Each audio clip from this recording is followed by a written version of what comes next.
संस्थापकाचार्य श्रील प्रभुपाद की जय। ओम विष्णुपाद परमहंस परिव्राजकाचार्य अष्टोत्तर श्रीमद भक्ति सिद्धांत सरस्वती ठाकुर गोस्वामी महाराज श्रील प्रभुपाद की अनंत कोटि वैष्णव वृंद की नामाचार्य श्रील हरिदास ठाकुर की प्रेम से कहो श्री कृष्ण चैतन्य प्रभु नित्यानंद श्री अद्वैत गदाधर शिवासदि गौर भक्त वृंद की जय। श्री श्री राधा कृष्ण गोपीनाथ श्याम कुंड राधा कुंड गिरि गोवर्धन की ब्रजभूमि श्री वृंदावन धाम की नवद्वीप मायापुर धाम की पुरुषोत्तम क्षेत्र श्री जगन्नाथपुरी धाम की गंगा मैया की जमुना मैया की भक्ति देवी की तुलसी देवी की कलयुग पावन श्री हरिनाम संकीर्तन की हरे कृष्ण महामंत्र की Srila Prabhupada transcendental book distribution की निथाय गौर प्रेमानंदे।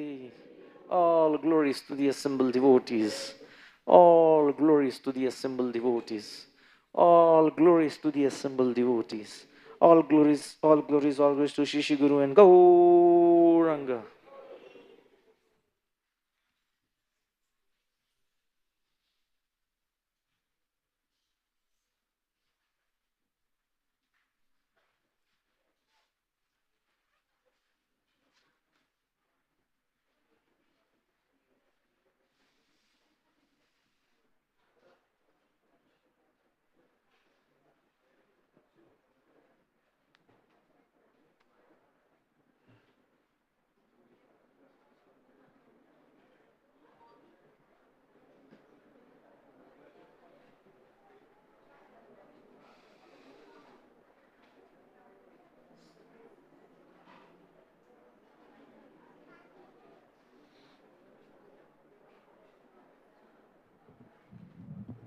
हरे कृष्ण।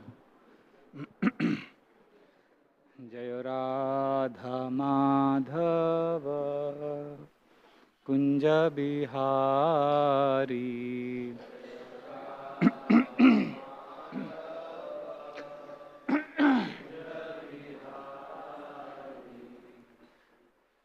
जय राधा माधव कुंज बिहारी।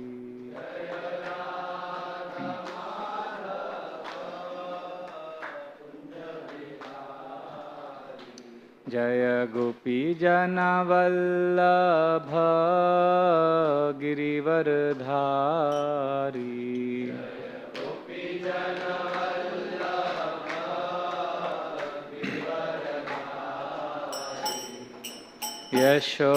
यशोदानंदन ब्रज जन रंजना।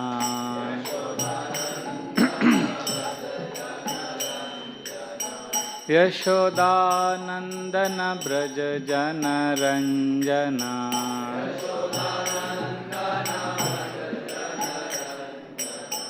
यमुना तीरावनचारी। यमुना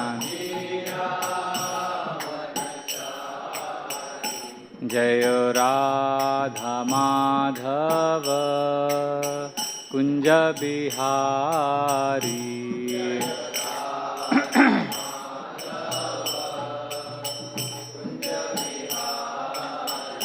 जय राधा माधव कुंज बिहारी।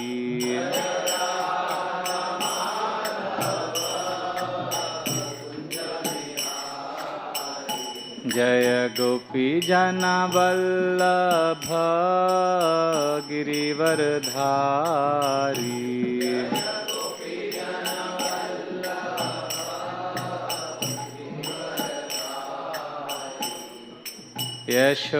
यशोदानंदन ब्रज जन रंजना।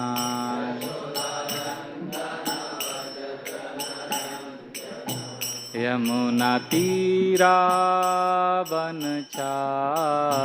यमुना जय राधा माधव कुंज बिहारी।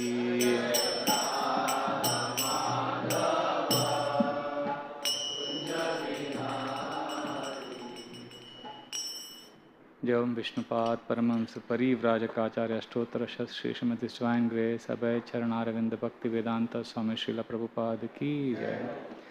इस्कॉन बीबीडी संस्थापक आचार्य श्रील प्रभुपाद की जय। श्रील भक्ति सिद्धांत सरस्वती ठाकुर महाराज श्रील प्रभुपाद की जय। ग्रंथरा श्रीमद् भागवतम महापुराण की जय। ओम नमो भगवते वासुदेवाय। ओम नमो भगवते वासुदेवाय। ओम नमो भगवते वासुदेवाय।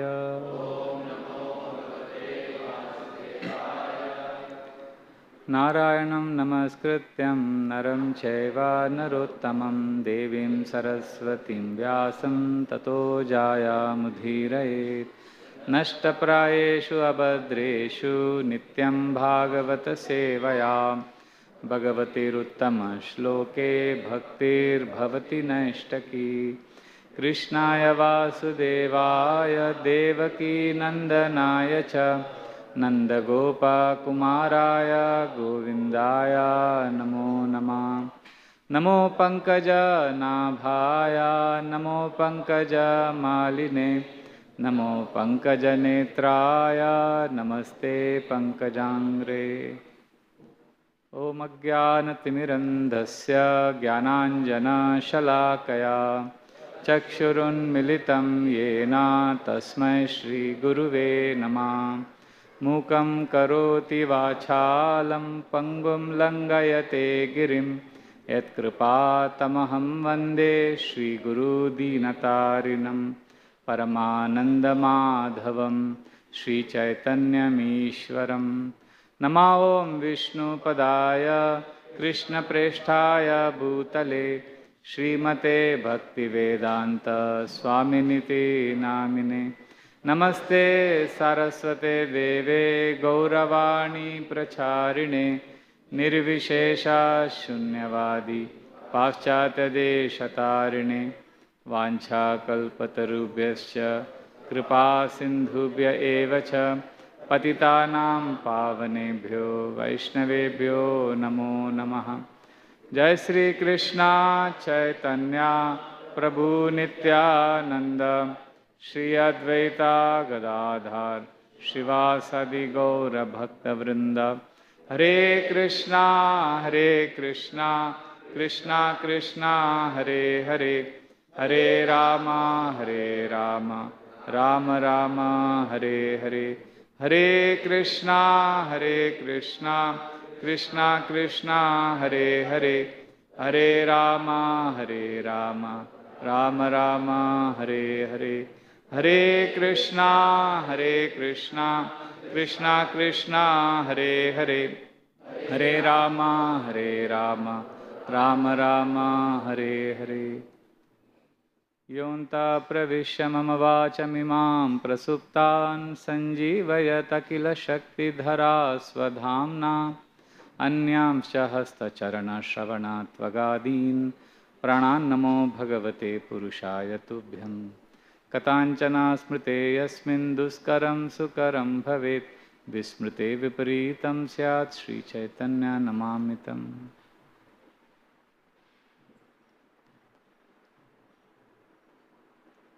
Hare Krishna. Welcome all devotees to our morning Srimad Bhagavatam class. We are reading from second canto, chapter 9, entitled Answers Reciting the Lord's Version. Text number 3. This is a continuation from yesterday. Yesterday also we read third verse. Today also we will read. So please repeat.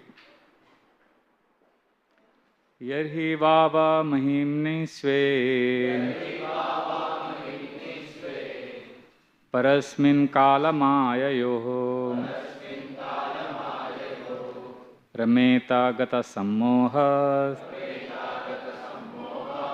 त्यक्त्वोदास्ते तदो भयम्।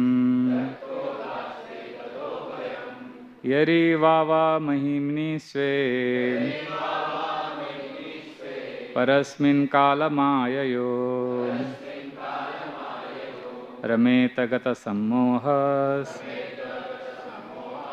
त्यक्त्वोदास्ते तदो भयम् यरीवावा महिम्नि स्वे परस्मिन् कालमाययो रमेत गतसम्मोहस् त्यक्त्वोदास्ते तदो भयम्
Matajis?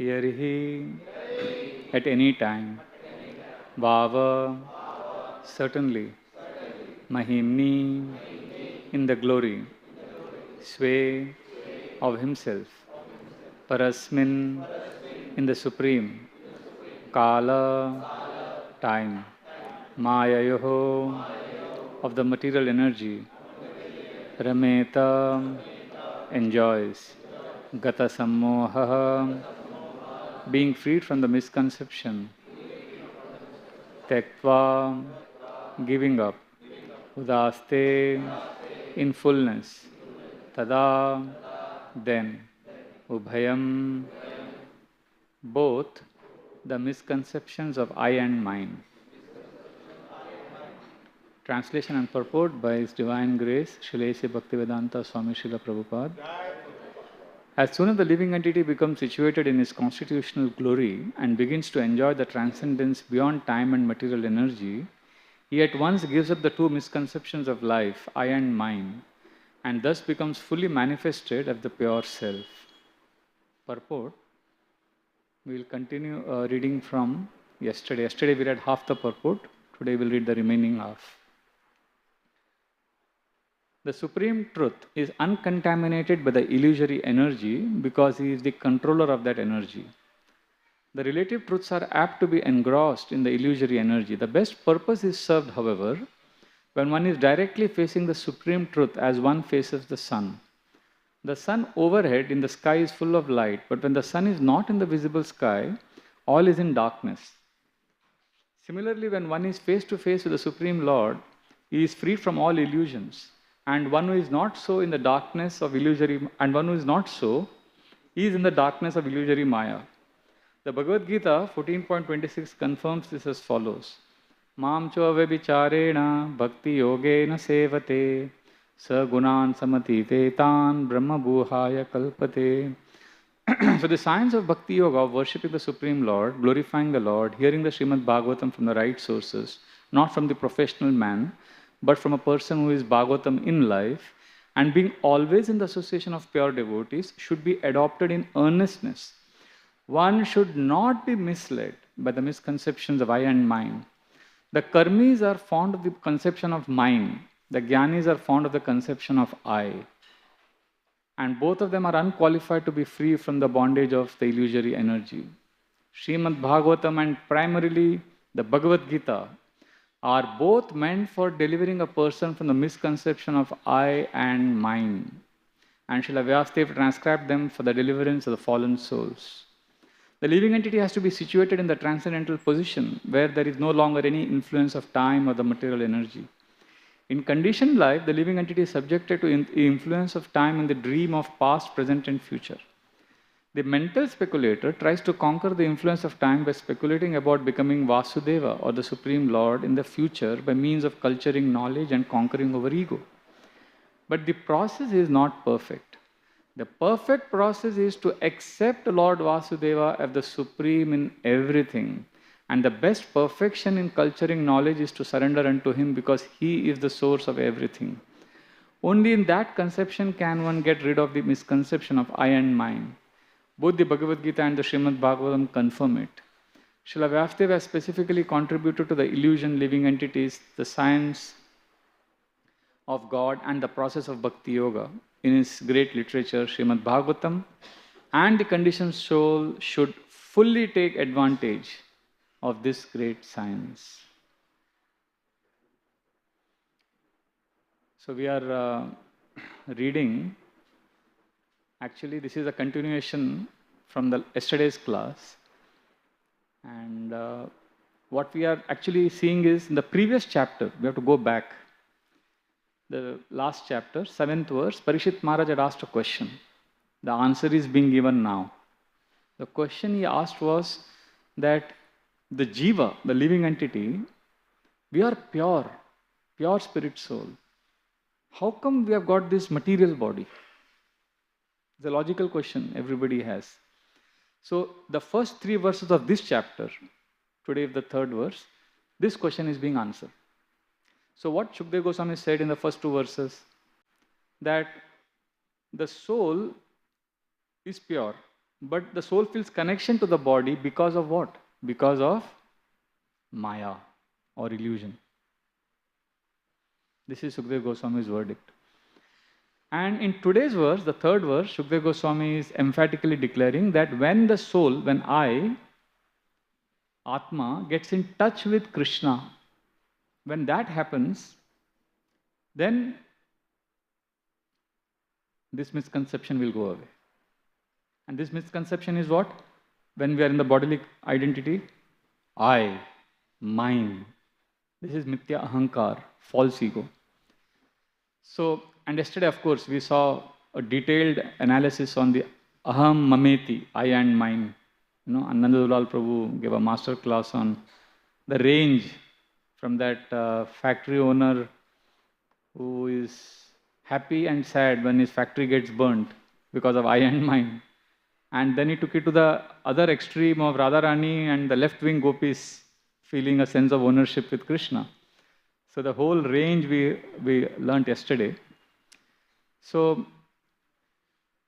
this aham mameti, I in the material condition, is very, very strong. So if you see I want to read the translation again. As soon as the living entity becomes situated in his constitutional glory, which means as Krishna's servant,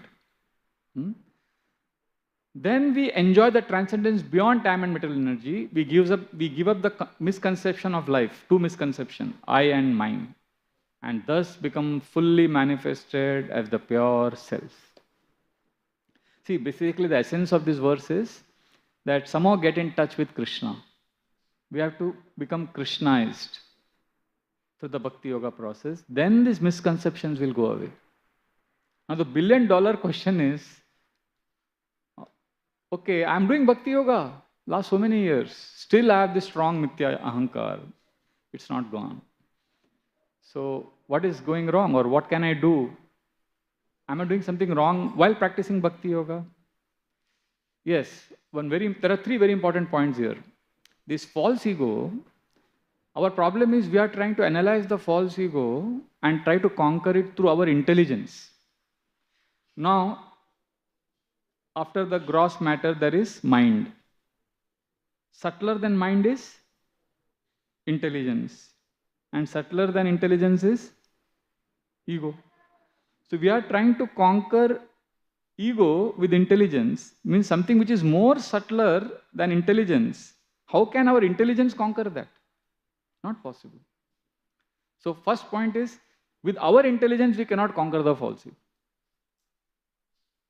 Second very important point is, we need higher intelligence. We need an intelligence beyond ourselves which is the Mahatattva, which is the intelligence of the Lord manifest in this world through scriptures. So when we hear scriptures, transcendental sound, that is also intelligence, and that intelligence can conquer our false ego. This is the second very important point. That means basically hearing Bhagavatam, pastimes. We already know the pastimes, Gajendra, Dhruva, Prahlad, but we keep hearing them again and again because that is an intelligence higher than mine that will purify my false ego and help me remove the misconception of I and mine. So we can never underestimate hearing the same pastime, saying that I know this already, I've been coming for Bhagavatam class for so many years. No. When we hear the culture of Bhagavatam classes is for this, accessing a higher intelligence with which our ahankar can be conquered. This is the second point. First is, with our intelligence we cannot conquer false ego. Second is, we need higher intelligence. Now third is, okay, I have scriptures. I'm here reading scriptures for so many years. Still, I feel, I'm fighting with devotees, I'm judging others, I'm fault-finding. This mithya ahankar is very strong.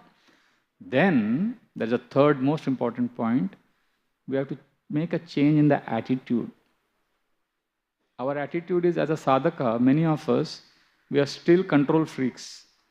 We want to achieve Krishna Prem. We want to figure out, we want to control our senses. We fancy ourselves as a spiritual warrior, a soldier who is going to conquer over Maya. This we have to change.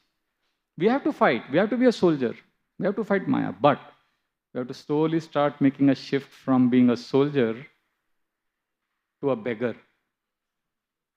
And there are two very interesting, contrasting identities.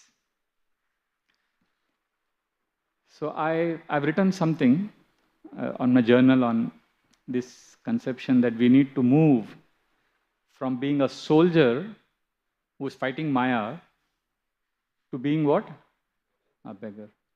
See, as a young devotee, when I joined the temple, I remember, we fancied ourselves as spiritual warriors, as soldiers, this bead bag, it was like AK-47, shooting Maya, Hare Krishna, we are like, with adrenaline pumping, marching forward very confidently in our devotional service.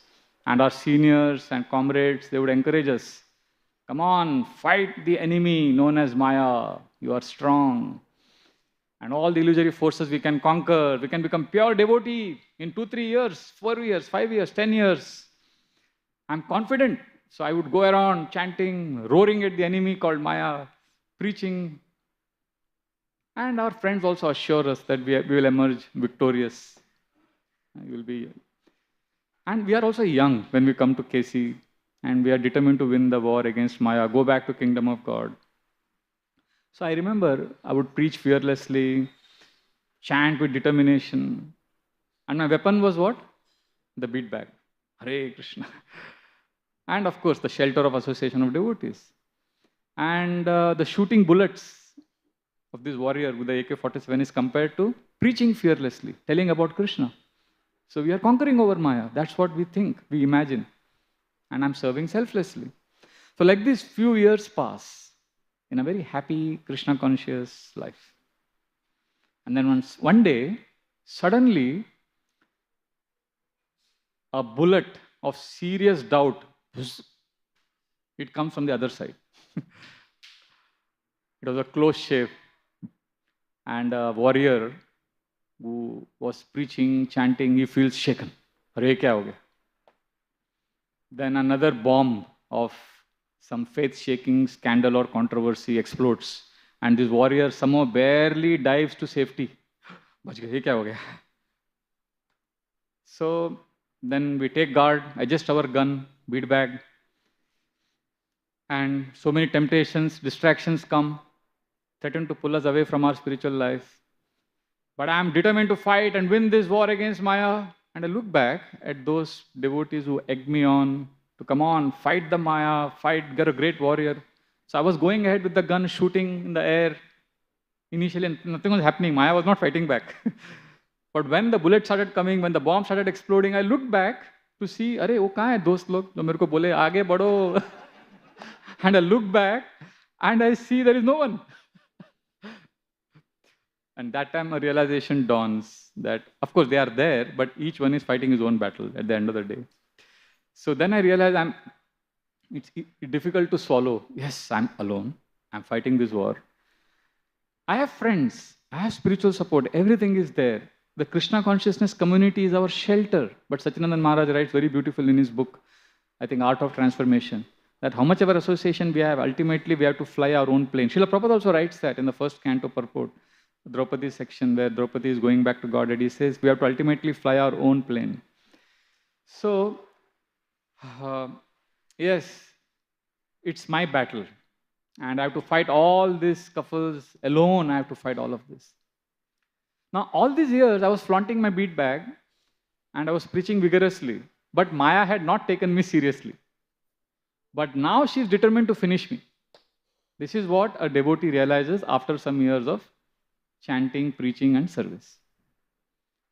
Now, as we start fighting this unrelenting enemy called illusion, illusory forces, because of which we are in this misconception of I and mine, sadhaka starts feeling weak.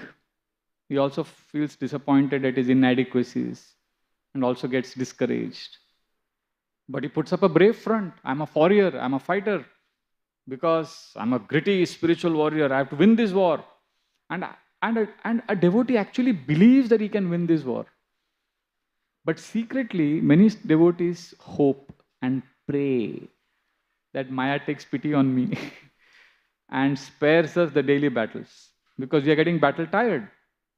And one day, we read this famous pastime of Haridas Thakur, that he was tempted by Maya Devi, personified, had come to him with all her enticing grandeur. We all know that pastime from Chaitanya Charitamrita. Maya Devi herself came to lure Haridas Thakur. And now, a devotee has known this pastime all these years. But for the first time, a devotee realizes after some years, wow, Haridas Thakur chanted 192 rounds every day.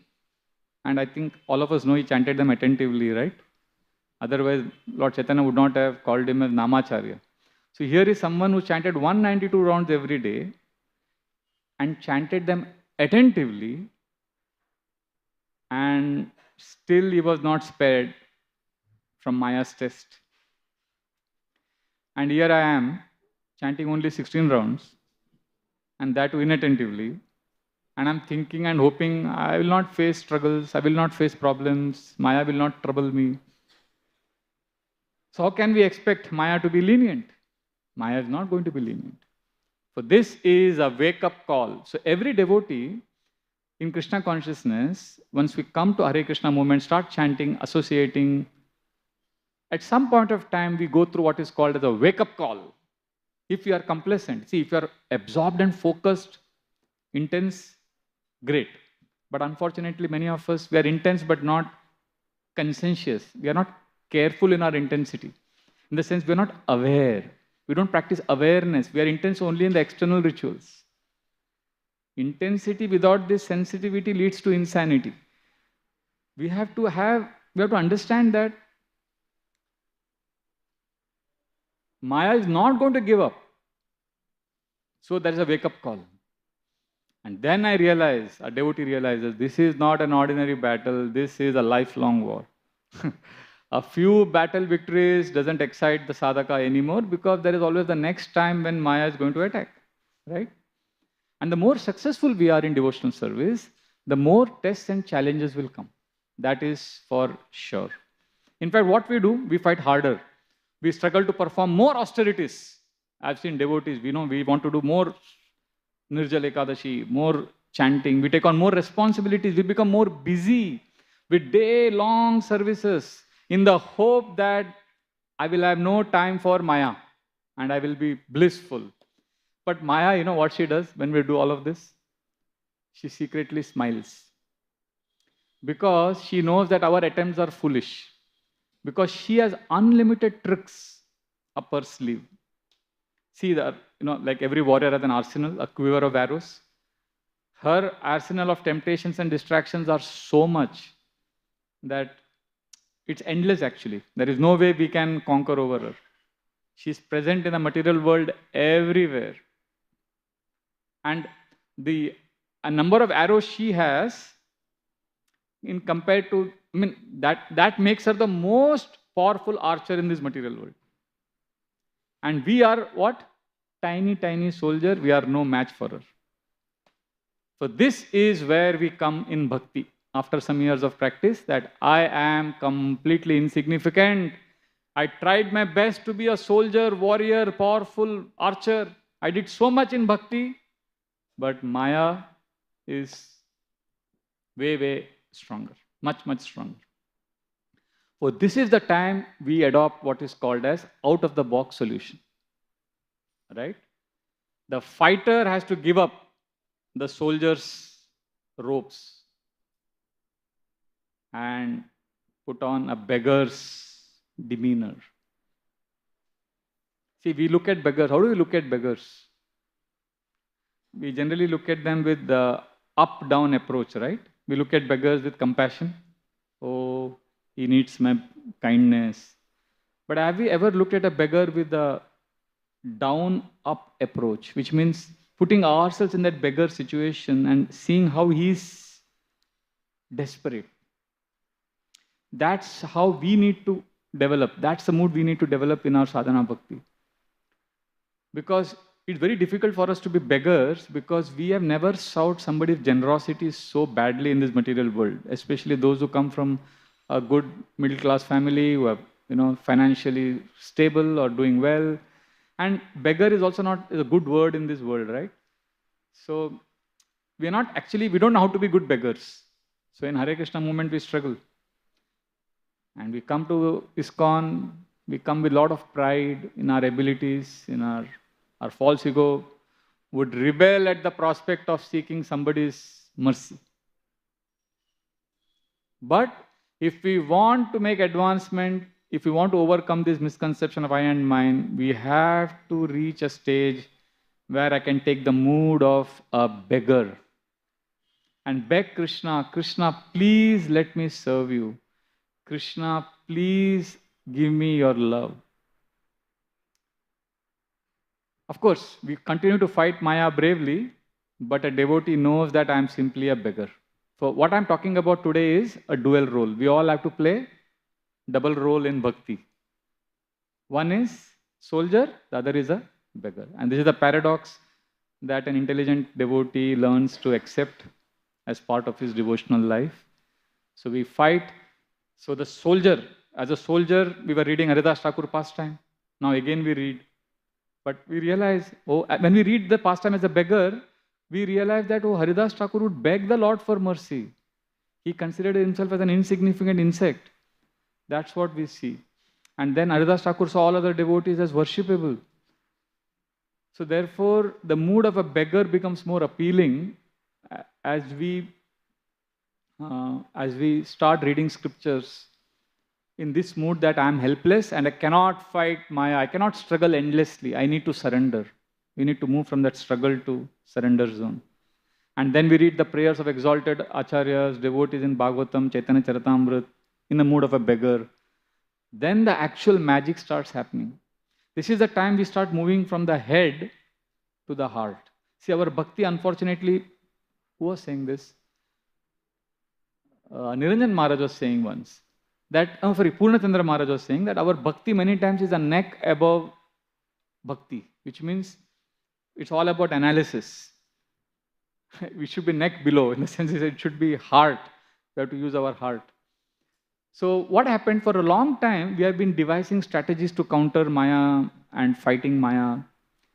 We had faith in our abilities and determination, but over time we realized that Maya is more powerful than my determination. So now I have to aspire. And then aspire to be Krishna's servant, I have to beg for mercy. And as our heart starts bathing in that connection with Krishna, Krishna's love, then we learn to see Maya for who she is. She is an agent of Krishna. She is going to torture me. That's a thankless task. But I'm happy to be a beggar and I need Krishna's mercy. And there is a great example in history of a warrior who became a beggar. Anybody knows? And he got a lot of mercy of the Lord. A very famous example in our scriptures of a warrior who, when he became a beggar, King Pratap Rudra, Maharaj Pratap Rudra, thank you. So in Jagannath Puri, see, we have to understand, Pratap Rudra Maharaj had such influence, and who was his power, and who was his spiritual master? Sarvam Bhattacharya, was like incarnation of Brahaspati, Guru of the Devtas. So, it's very, very interesting. Maharaj Pratap Rudra wanted audience with Lord Chaitanya, and Lord Chaitanya said, he is a Vishayi, materialistic person. I'm not going to meet him. And Bhattacharya is telling Lord Chaitanya, Are, he is a very nice king, he is a devotee. Lord Chaitanya says, no, I will not meet him. And he is a great warrior, administrator, king. And then Chaitanya Mahaprabhu, devotees kept requesting him. Mahaprabhu said, if you keep requesting, I will leave Jagannath Puri. So devotee said, no, stay here. And meanwhile, Maharaj Pratap Rudra is desperate. Please, I want mercy. And devotees are trying indirect and direct ways to convince the Lord, please give your mercy to Pratap Rudra Maharaj. It's a very fascinating pastime. You should read. Once what happened, all devotees decided that we will go to Lord Chaitanya and we will sit in front of him, because he gets angry if we request him to give mercy to Pratap Rudra Maharaj. So what we will do, we will not tell him to meet Pratap Rudra Maharaj. We will just go in front of him and one of you start glorifying Pratap Rudra Maharaj. Then I will say something and you say something. So they made all planning like that. And Nityanand Prabhu was the leader. He said, I will speak something first, then you speak, and then so Mahaprabhu will hear, oh, King Pratap Rudra is so glorious, then his heart will melt. So that's the strategy they made. So they came in front of Lord Chaitanya and they were sitting. Lord Chaitanya sensed something is wrong. And he looked at all of them, and all of them are looking at each other. Shuru karo. And Mahaprabhu said, something you want to say? And then who will begin? Because you can't do all this diplomacy with Lord Chaitanya, his Supreme Lord. So then Nityanand Prabhu said, forget all this, dramabaji. Let us come to the point. He said, Lord Chaitanya, please, you just give mercy to Pratap Rudra Maharaj. Please, he's a very nice king. We are trying to do all this, but you please, he's a very nice devotee. Lord Chaitanya said, no. So like that, Lord Chaitanya would keep avoiding Pratap Rudra Maharaj. So Pratap Rudra Maharaj became so determined, he said a very famous statement. He wrote a letter to Sarvam Bhattacharya saying that, you can repeat this verse, it's a very beautiful verse. Yadi more kripa na koribe gaura hari. Rajya chadi yogi hoila hoibe bikhari. Hoibe bikhari. So what is Pratap Rudra Maharaj saying? Yadi more kripa na koribe gaur hari. Lord Gaur Hari will not give me mercy. What I will do? Rajya chadi. I will give up my kingdom. Yogi hoila hoibe bikhari. I will become a beggar. This is the king's determination, that I will give up being a warrior and become what? Beggar. And Pratap Rudra Maharaj personally served all the devotees. He was very humble, great happiness. In fact, he also cleaned the chariot, before Jagannath Rath Yatra, the procession, in front of the Rath, he cleaned. He did menial service. So Lord Chaitanya was happy. And what also happened, very many interesting things happened. It's a very long pastime. I'm just going forward. So there was one governor of Pratap Rudra Maharaj, Ramananda Rai. He was in Madras province. And Lord Chaitanya became very close to him. And Lord Chaitanya told him, you resign and join me. And so Ramananda Rai is telling his king, Pratap Rudra Maharaj, that Chaitanya Mahaprabhu has asked me to join him. Just try to understand this. Pratap Rudra Maharaj is the king. He is desperate to meet Lord Chaitanya. Lord Chaitanya is not meeting him. But his subordinate is getting all the mercy. Are you getting? So what will happen to the king generally? Arey, mere ko nahi mil rahe, isko mil rahe. So I will become envious of my subordinate. Generally, this is what would happen. But when Ramananda Rai asked Pratap Rudra Maharaj, please give me chance, I want to go, he became so happy. Pratap Rudra Maharaj, wow, you are so fortunate. He didn't feel envious. He embraced Ramananda Rai and he said, go. And Ramananda Rai comes to Lord Chaitanya and says, my dear Lord, I could come to you because of Pratap Rudra Maharaj. He is also giving shifarish. He is also giving recommendation that his king is very good. Are you getting, seeing the whole situation? And he's telling Lord Chaitanya, you know, I told him, please relieve me from this governor duty. And I will resign. And you know, my dear Lord, what did Pratap Rudra Maharaj tell me? Now, if you leave the job, if you leave any job, at the most your employer will say, okay, I accept a resignation, get lost, go. But you know what Pratap Rudra Maharaj told Ramananda Rai? You want to leave the job and go and serve Lord Chaitanya, I accept your resignation and I will give you salary also of being governor. तुम्हारा ये वेतन तुम्ही खाओ से वर्तन निश्चिंता आना बजे चैतन्य चरण. He's saying, तुम्हारा ये वेतन खाओ और निश्चिंत होकर कृष्ण का भजन करो, चैतन्य महाप्रभु के शरण में रहो. So he is telling that, my dear Lord, see how good the king is. I don't have even one drop of love that he has for you, so please give him mercy.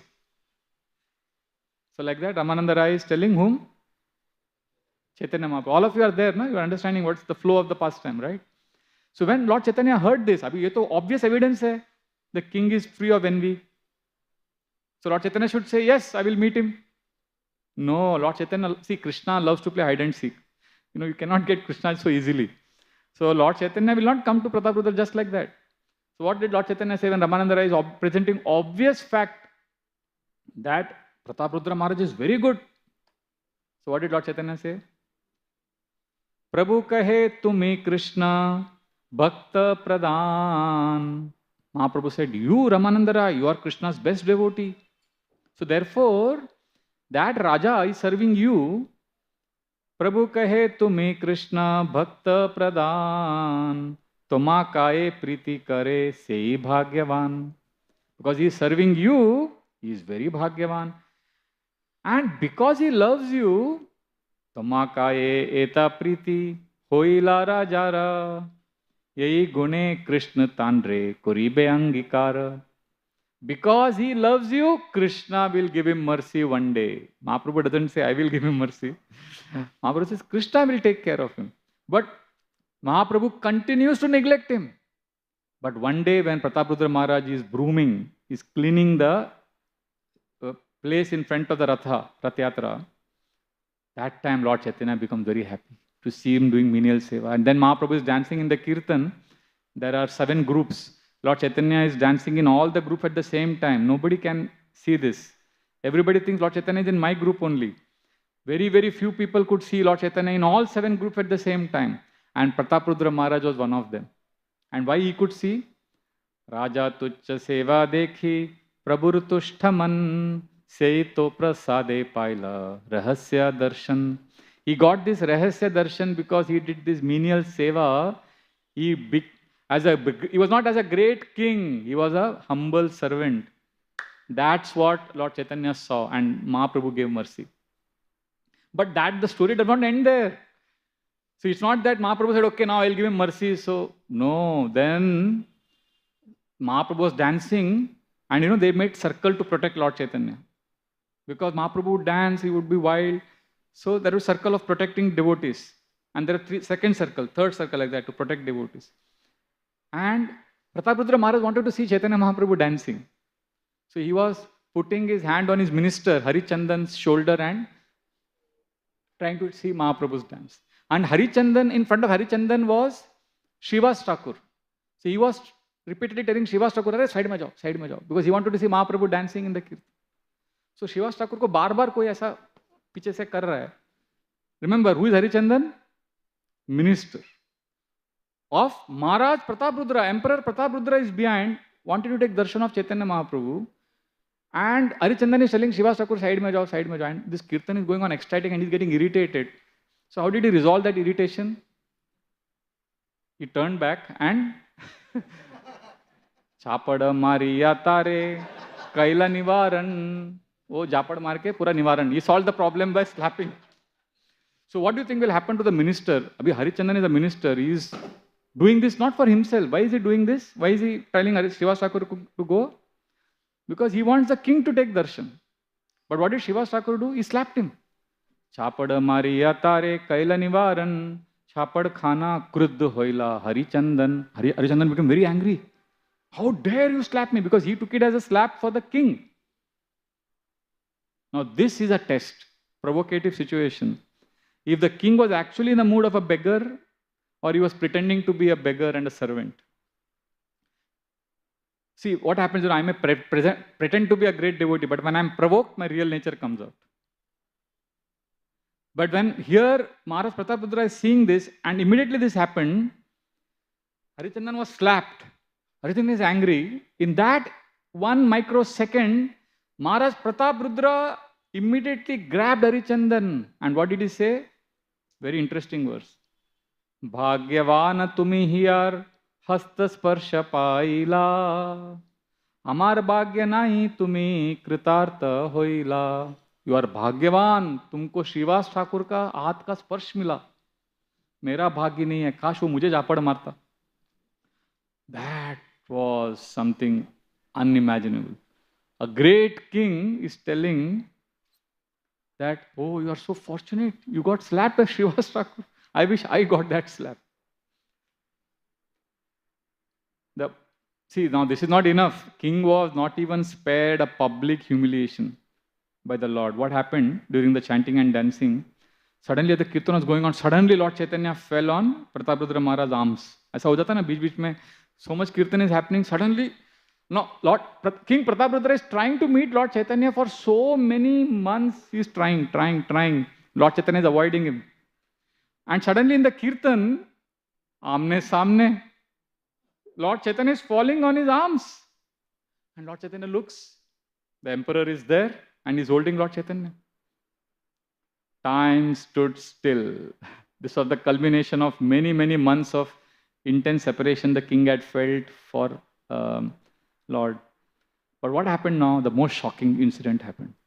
Lord Chaitanya is in the arms of Pratap Rudra Maharaj, is looking at him. अभी तो नहीं भाग सकते. इतना avoid किया, अभी तो सामने आ गए. Already Lord Chaitanya is pleased with his jadu and he is already serving so many devotees. So Lord Chaitanya is pleased. But what did Lord Chaitanya say? Raja Deki Mahaprabhu Korena Dikkar. Mahaprabhu saw Raja and Dikkar. What did he say?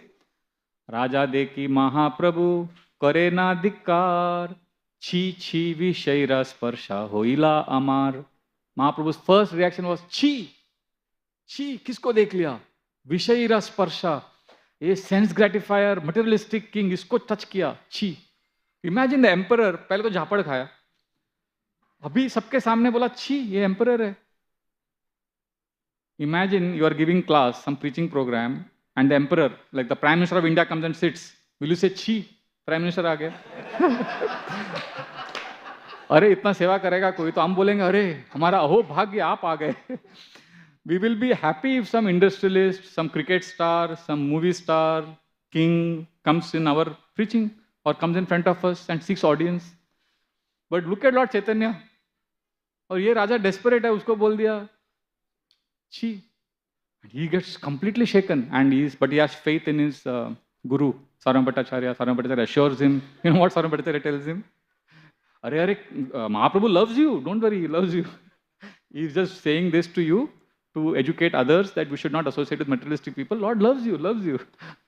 वो बहुत उसको, he gets shaken, but he has faith. And then Mahaprabhu is tired during the kirtan at one place when the Rath Yatra stops. Mahaprabhu is taking rest. So then Sarvam Bhattacharya tells him, give up your kingly robes, put on a Vaishnava robe, become simple devotee. Go and start massaging Lord's feet. And he starts massaging Lord's feet. Lord is taking rest. And he starts chanting Gopi Geet verses very humbly. And Lord Chaitanya becomes so happy to hear him chant verses from 10th canto of Bhagavatam.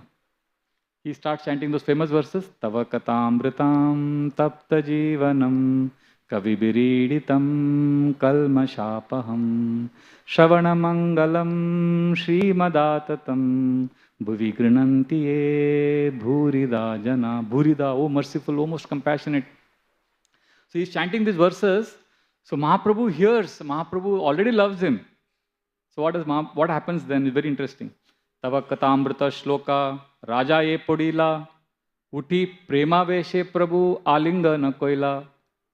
When he started singing these verses, Tava Katamrit, Mahaprabhu got up in great joy and embraced the king. Abhi tak to bhavi nahi de rahe the, gali de rahe the, now he embraced him. And then Mahaprabhu told him something interesting. He said, you are giving me so much joy by chanting these verses. Tumi more dile bahu amulya ratan. But I am not able to give you anything. You are giving me such amulya ratan. What I will give you? Tumi more dile bahu amulya ratan. More na dile kichu dilu alingan. I can only give you embrace. Mahaprabhu embraced him. So now you may think Mahaprabhu is happy. The story is ended. Great? No. There is a final test. The test is not over. The Lord became very happy. And at that time, Mahaprabhu asked him. Now, Lord Chaitanya knows who he is. But he's in what dress? Not king's dress. Lord Chaitanya says, who are you? Lord Chaitanya asks him. Now, at that time, what the king could have said? Mahaprabhu, I am Emperor Pratab Rudra Maharaj. You know, I was trying to meet you for so long, but we could not meet. So, thank you. At last, you have recognized me. Hare Krishna. He could have given his visiting card, the emperor. No, this is the most amazing, this is the final test. When Lord Chaitanya asked him, who are you? Mahaprabhu told him, Prabhu bole ke tumi koila mora hita achambite ashi piyao Krishna Lila Amrita. You are giving me nectar of Krishna Lila. Who are you? Tell me. And what did Pratap Rudra Maharaj say at that time? Raja kaye ami tomar daser anudas Brityera yai britya kara yai mora ash. Mera asha, my desire is what? Brityare britya kara. Means I want to be servant of your servant. And who am I? Raja kaye ami tomar daser anudas. I am the servant of your servant and I want to be the servant of your servant. That was the final test. And he passed that test. And Lord Chaitanya Mahaprabhu embraced him. And then Kaviraj Goswami says after that, they were never separated. They were always together. So this story has many dramatic twists and turns. It can be a 4-hour mega blockbuster movie. This is recounted in Madhya Leela of Chaitanya Charitamrita, chapter 1 to 25. If you read, you will get all these pastimes. So what is noteworthy in this episode, why it is very special is, the king moving away from his position as a royal warrior and administrator to that of being a servant and a beggar. That is the essence of Krishna consciousness. See, what happens, many of us, we often identify ourselves with our external designations. Like, what are the external designations we identify? Brahman whom I am. Birth or gender, caste, or abilities, qualifications, beauty, and nowadays social media presence. These are external designations. But to win the Lord's favor, we need to move away from these temporary and limiting designations, and we need to be in our position as servant. See, water is liquid by nature, salt is salty, sugar is sweet, mirchi, chili is hot. Similarly, we are naturally situated as servant. This is our real ahankar, this is our real identity. So when we play the beggar role, what happens? We slowly start realigning to this position of being a servant. And then we can happily serve Krishna. And then we will be, this is what Pratab Rudra Maharaj did. So now let us resolve this paradox in 1 minute. Basically the paradox is what? We as devotees, are we soldiers or are we beggars? We are both. See, we are a soldier because Prabhupada said we have to become Goswami, we have to control our senses. We have to fight. There is books also, Spiritual Warrior. But sometimes what happens, when we are as a soldier, see, soldier means, you control. But a beggar means basically you have to surrender and depend. See, in the inner life, we have to move slowly from struggle to surrender, or from being a soldier to a beggar. Basically, we have to beg for mercy. And see, a soldier will always get medals, right? Soldier gets honor. So it's nice, it's easy for us to fancy ourselves as soldiers because soldier is very attractive position. So he gets honor, he gets medals, but a beggar gets what? Beggar gets either compassion or neglect. Beggar, nobody, See, the reality is what? Reality, do we need really honor? Actually, what is our need? We all need kindness. We are all looking for love and kindness. Mercy, we are looking for kindness, and that's what a beggar will get. So therefore, and the best part is nobody is threatened by a beggar. It is a safe place for us to be practicing bhakti. Of course, as soldiers, we fight the mind's lower nature, but as beggars, we make peace with who we are. Not shameless, but we make peace. And we beg Krishna, this is who I am. Please help karo, Krishna. See, sometimes as soldiers, we become tough and hard-hearted, and our spiritual emotions get buried. But as beggars, we seek love and compassion. So I would like to end with this quote of Srila Prabhupada. In the preface of Krishna book, he writes beautiful statement. He says, the art of focusing one's attention on the Supreme and giving one's love to Him is called Krishna consciousness. I'll repeat. The art of focusing one's attention on the Supreme and giving one's love to Him is called Krishna consciousness. Therefore, we are aspiring to give our heart to Krishna. We want to move from the head to the heart. And basically, that means we have to move from being a soldier to a beggar. Then we can give up these misconceptions of aham mameti, I and mine. Then we can actually experience Krishna in our life. Then all of this will make sense. Then we'll be part of Krishna's beautiful realm, Krishna's space.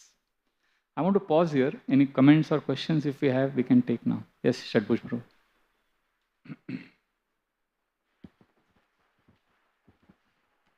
Hare Krishna. Prabhu, it's a comment. Your class reminded me of His Holiness Bhaktitirth Maharaj. During the height of his preaching career, he wrote this celebrated Spiritual Warrior series, and towards the end, he wrote the Beggar series. Beautiful. Yes, beautiful. Thank you. Yes, Prabhu.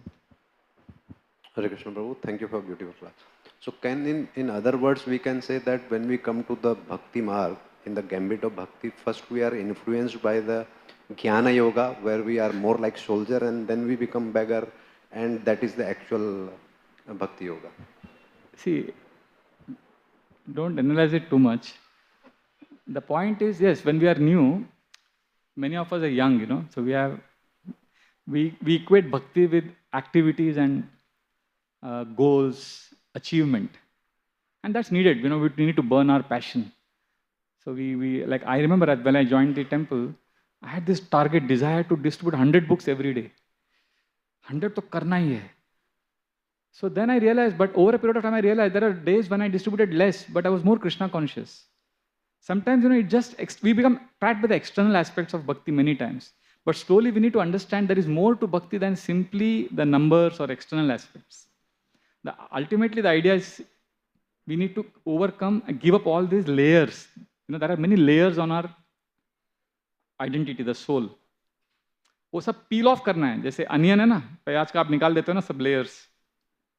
तो हमारा layers है मिथ्या अहंकार, सब निकालना है.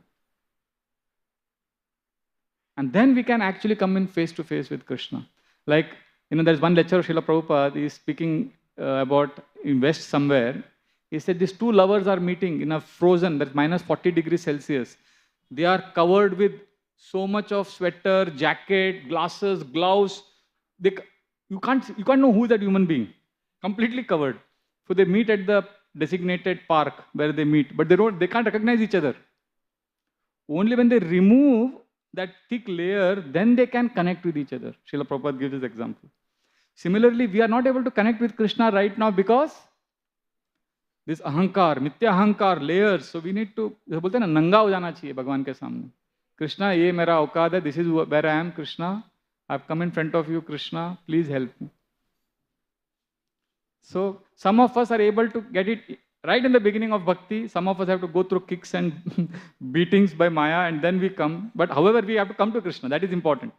या तो लात खा के आओ, या तो पहले ही बुद्धिमान हो आप आ गए, अच्छा है. I would like to end with one story. There's a very famous tennis player. I'm able to connect this. I'm remembering this. Very, very famous tennis player. When I was in college, he was like a very flamboyant and a star player. His name was Andre Agassi. And everywhere media used to follow him. And he had never won any Grand Slam tournament. Finally, he reached the finals of French Open. See, Grand Slam is like, it's like, World Cup for cricket premies. So Grand Slam ka finals mein aa gaya, and everybody thought, we were all fans of Andre Agassi. We thought he's going to win. But what happened? He lost badly. Why? Because from the age of 18 or 17, he started growing bald. Takla hone laga. So every night he would get up in the morning, every morning he would get up from the bed, he would see one hair, few hair on the pillow. So he got scared. By the time he was 18, he became totally bald. See, we are all voluntarily bald. But he was involuntarily bald. So you can imagine, kitna, and everybody, the media is thinking he's very handsome, beautiful. So what he did, he put a wig. वो wig पहन के खेलता था. And that wig was also very attractive. And he was winning matches. But when he reached French Open finals, the final is going to start in the afternoon 3 o'clock. 1 o'clock he went to take shower.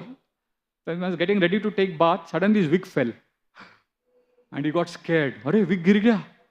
And he thought, now when I play the match, final match, socho, wig गिर गया तो क्या होगा? All the cameras are watching. The whole world is watching the match. He got so scared. Immediately called his brother. His brother came. They fixed the wig on his head अच्छे से. 20 clips they put. ताकि गिरना नहीं चाहिए ना. And his brother said, संभाल के हाँ, ज़्यादा कूदना मत खेलते समय. So he's putting this wig and then he's playing the match. Abhi, just imagine, you think he will win? If you can't jump while playing tennis match, you will not win. So he has this 20 clips and his wig. So he's more wig conscious than the match. And what happened? Naturally, he lost. And the world is saying he played so bad. Kya ho gaya isko? And he is quiet. And then he came back home and he realized, Arey, kya ho gaya? How did I lose? Because he was hiding something. He was holding on. So next time what he did? Duniya gayi baad mein. He said, let the world think what it wants. He removed his wig and he came out. And everybody, cameras flashing. Arey, Andre Agassi takla hai. How many days? 2-3 days. Then that became fashion. Because he is a celebrity. And then next tournament he played, completely bald. Bindas he played and he went on to win the Grand Slam. Then he won 8 more Grand Slams. And he is considered as one of the greatest tennis players of all time. Why I told this story? Not to entertain you. But there is a purport. We are holding on to so many things which prevents us from expressing emotions and experiencing emotions for Krishna. There is something which is preventing us from experiencing and expressing emotions for Krishna. And that is these wigs.